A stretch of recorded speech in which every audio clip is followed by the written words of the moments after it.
Alright, this is more of a comparison than a review. You know, the whole thing with collecting is money, right? Because you can only buy what you can afford. You know, you buy what you like.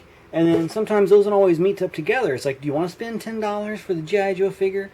You know, especially when you're trying to get your kids into action figures, or they ask for an action figure. It's like, well, you know, if they get the G.I. Joe, then there's properties related to that, and it kind of shows them some play patterns, you know, and it just kind of depends how you look at playability of toys. If a kid just says, I want that, or I want a G.I. Joe, you could probably get away with getting them a Total Soldier from the Corps, or a BBI Elite Force 4-inch figure for what? I think this guy was $3 and this guy was $5.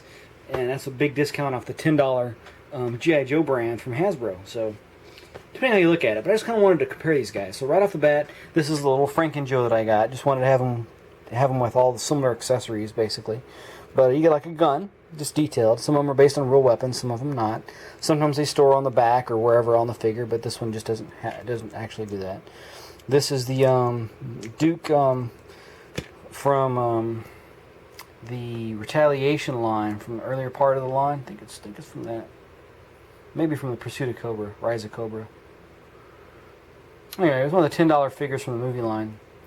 But I've got like an alternate head on him, and I think a piece of alternate vest on him from, I think that came from Zartan. But yeah, pretty cool little figure. This is pretty much standard for a $10 G.I. Joe. So you're going to have like a ball jointed head, you're going to have a ball jointed type shoulder, you're going to have like a, not necessarily like an elbow kind of swivelly kind of thing with a bend in it, which is usually like around 90 degrees. Plus you get like a swivel. Sometimes you get a swivel and a bend. This is like just like a regular swivel wrist here. You get like a waist articulation, which is up in the diaphragm. You get a metal joint, hip joint there, that just kind of like it's just a ball joint up there. You get like a double jointed knee and a hinge and swivel foot. And that's pretty standard for the scale G.I. Joe. Sometimes you get a helmet, sometimes you don't. Usually you get like a couple of accessories, sometimes more. You know, it just depends on the character and the actual line that it's in. So I'm going to outfit this guy with his, I don't know why I ended up with an Arctic weapon, Arctic theme weapon. I guess I could paint it brown if I wanted to. But we're going to put our generic G.I. Joe figure here off to the side. Over there. And now we're going to open up, I've been wanting to open this guy for a while, so we'll open him up. Actually, look at the packaging. Now, for the regular G.I. Joes, which I'm looking to see if I got some Joes in package. Looking. Yes, I got some older ones. So let's see. This is your packaging. So it's a little bit bigger than the other guys, not by much. It's about the same height as this, the Core, and it's about the same width as the Elite Force. This guy just happens to have a ton of accessories, some nice paint and all that. He's based on a, I guess like a vintage now character. Comes with the file card and all that. So that's cool. But is the kid going to pay attention to all that stuff? Is he going to care if this has, you know, green cones in there? Is he going to keep track of the wrenches and stuff? Or is he going to have just want like a bad guy with a backpack and a gun?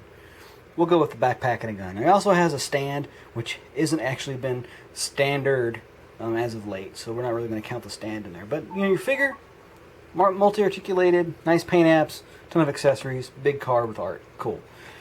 What do you get here? Well, with the Core figure, we're talking about generic artwork on there, which is fine. Has like Total Soldier. You can see the entire figure, which the other one's actually a little obscured. You can see he's got two weapons, which is neat. You can kind of tell he's got some kind of articulation.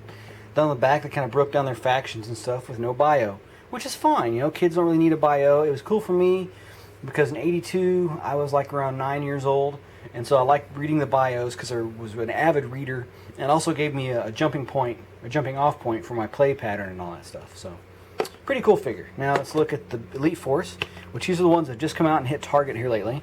It shows you that he has quick detachable gear. Gear up! And this is a real reminiscent of the old vintage G.I. Joe that had like the interchangeable weapons and all that. That let you know that they had like snap-on, stay-on parts, like the helmets and backpacks were interchangeable, which now, you know, it just depends on the sculpt of the head. Comes with a helmet with, looks like night vision on it, and a machine gun with a, it's not a magazine, he has a ammo box on there. Comes with a vest and all that. Looks like he's articulated, so outwardly, you know, looking at it as a kid would, you know, depending on if you really cared about all the accessories and stuff, they seem comparable. You know, they all have accessories. You know, the only thing kind of weird is the pilot guy here doesn't have a detachable vest, and I think his helmet is like permanently on. But you know, he's got a harness, so you could put and they actually make this guy with a parachute too. But anyway, and then on the back it shows like a bunch of the guys like in this first wave, no bio or anything. It's just a generic figure, so that's cool. So I'm just going to open these guys up. I've been waiting to forever, especially this guy.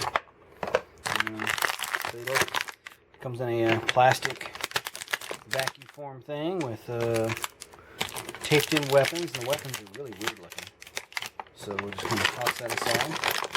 They all come with an insert down here on the bottom, so you have like a vacuum form bubble, card, and like inserts and stuff in there. So these should all cost about the same to manufacture. Alright, so with the core, we're talking about, this is just a random figure I picked up. Looks like he has just a basic head swivel.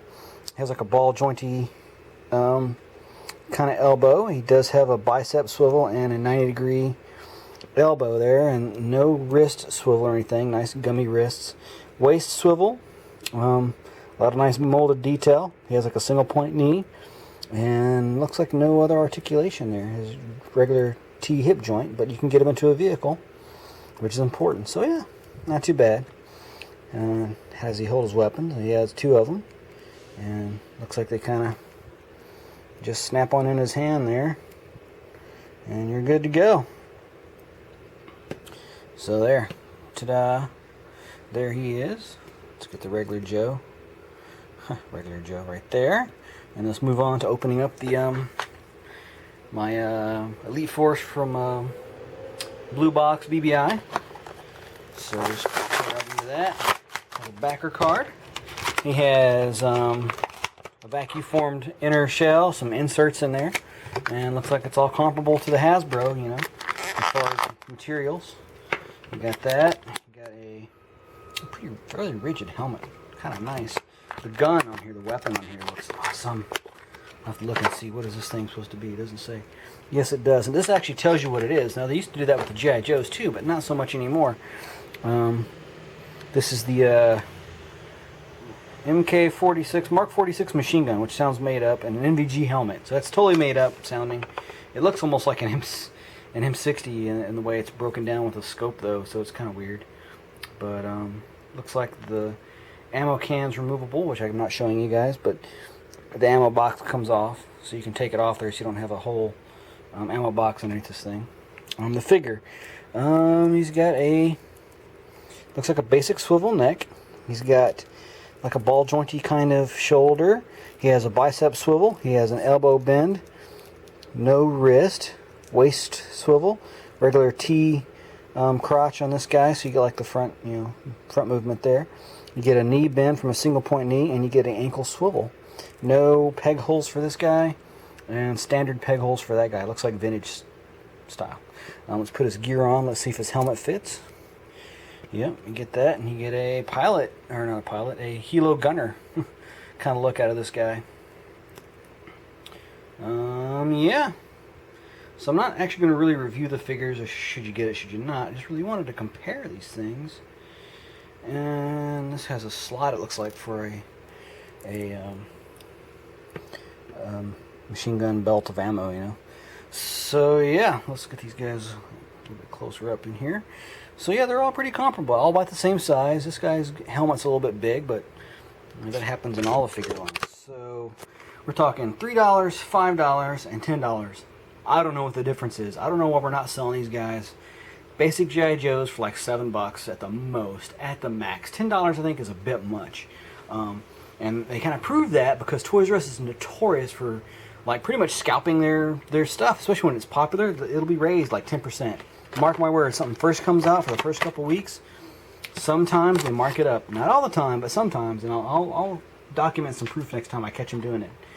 Actually, Toys R Us by my house jacks it up just because of where they are. These are all made about the same. They have not necessarily the same paint apps. He has more paint apps on here. But as a kid looking at that, you know, especially when they have like a line from like 1982 where they made one figure solid black and then some figures had more paint apps, and they spread the cost throughout the line. They're not really doing that anymore. They're just charging you $10 and they're cramming it full of weapons you may or may not need. But then these figures are just as good, so I don't know. But back to the Toys R Us thing, like with the Danger at the Docks. It was a $30 set, but you get a Jeep, you get 2 figures, a big crate full of accessories, and a boat for $30, right? The 2 figures retail $20 alone, and Toys R Us is notorious for raising their prices. So if they can sell that set for $30, they can make single pack G.I. Joes for like $7. So there's my little rant on military figures today. If you have some other examples you want to throw in there, maybe give me your 2 cents. That'd be totally awesome. I'd love to get feedback on this stuff. So I'm just kind of giving you my feelings. I'm sharing my feelings. I'm in California too long. So there you go, guys. Thanks for watching. Comment, like, and subscribe. That subscribe button's like right there. Keep on playing with your toys, because I do. Sometimes I even compare them. So these are probably going to the boys. I actually have a box of Joes that they play with. So there you go. And yet again, thanks for watching, guys.